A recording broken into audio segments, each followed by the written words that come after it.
Book 1. The Lands of the United States. Stave 2.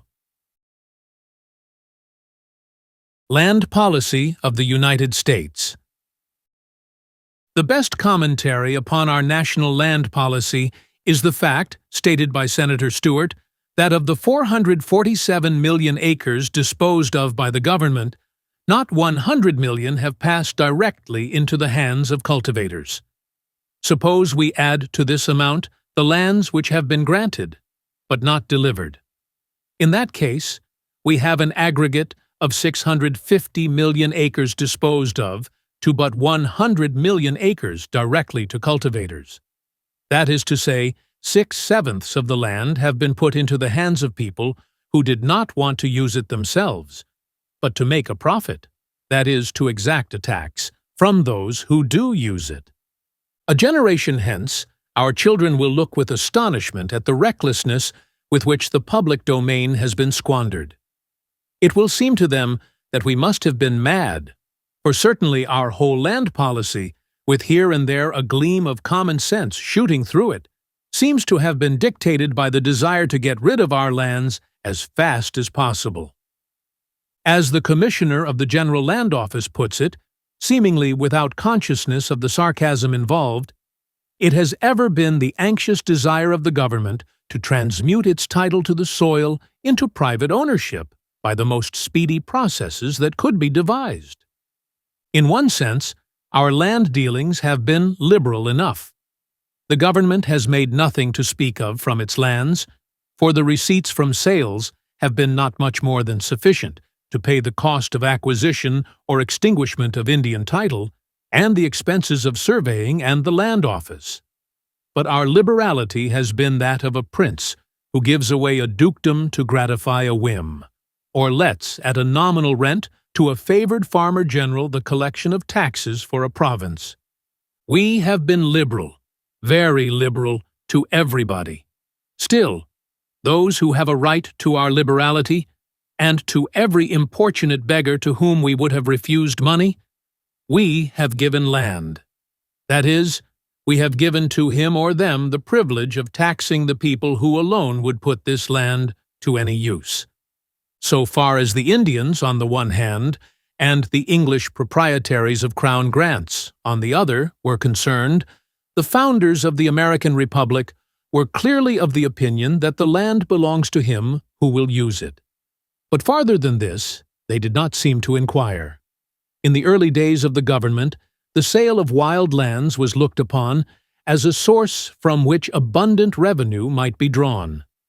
Sales were at first made in tracts of not less than a quarter township, or 9 square miles, to the highest bidder, at a minimum of $2 per acre, on long credits.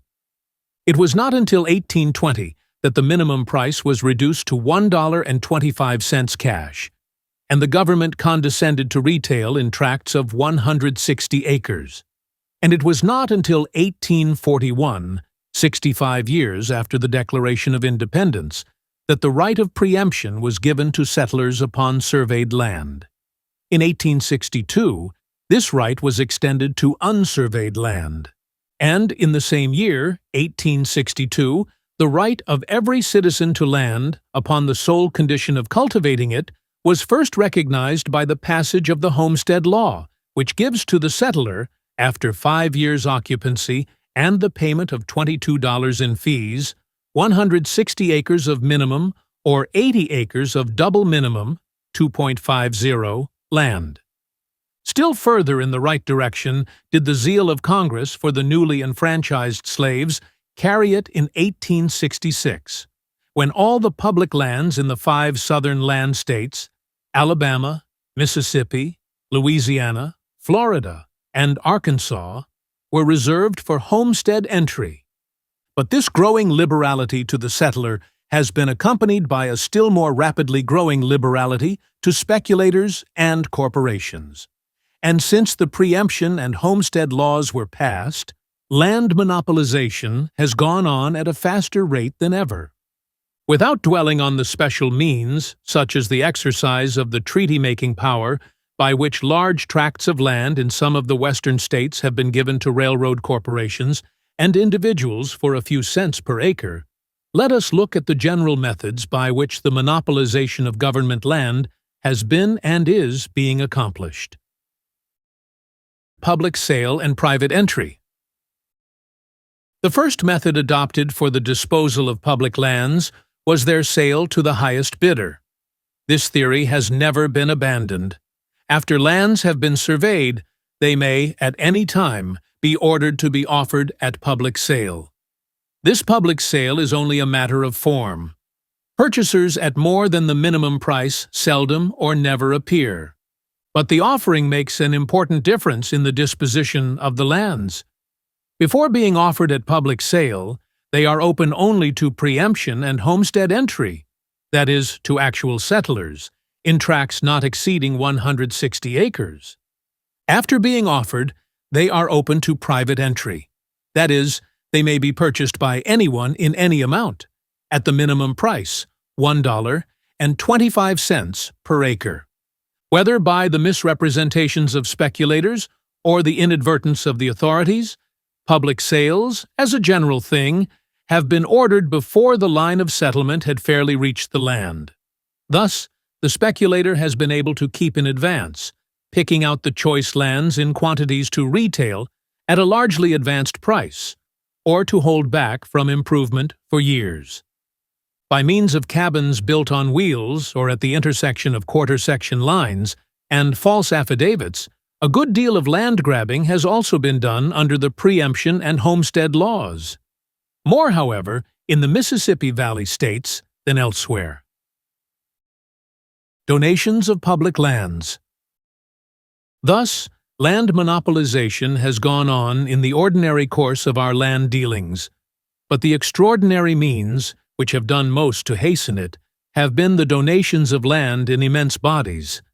It is a trite saying that men are always disposed to be liberal with that which is not their own, a saying which has had exemplifications enough in the history of all our legislative bodies. But there is a check to the appropriation of money, in the taxation involved, which, if not felt by those who vote the money away, is felt by their constituents. Not so with appropriations of land. No extra taxation is caused, and the people at whose expense the appropriations are made, the settlers upon the land, have not yet appeared. And so Congress has always been extremely liberal in giving away the public lands on all pretexts. Its liberality has generally been sanctioned, or at least never seriously questioned by public opinion. The donations of land by Congress have been to individuals, to states, and corporations.